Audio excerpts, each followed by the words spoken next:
पहिल्यांदा तर सर्वांना मी नवीन वर्षाच्या खूप शुभेच्छा देतो आणि अपेक्षा व्यक्त करतो की नवीन वर्ष हे सर्वांनाच सुखसमाधानाचं जावो। खरं म्हणजे ज्या जनतेच्या अपेक्षा आहेत त्याच आमच्या देखील अपेक्षा असतात।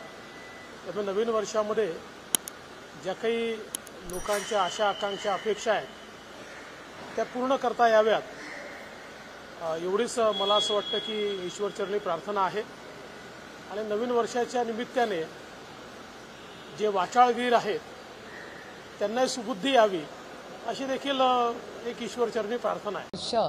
सगळ्यांना सुख समृद्धीचं यशाचं जावो आणि महाराष्ट्रावर आलेलं ते दुष्काळाचं आणि पाण्याचं मोठं संकट आहे त्याच्यातून आपण सगळे सुखरूप बाहेर पडो एवढ्याच मनापासून सगळ्यांना शुभेच्छा देतो।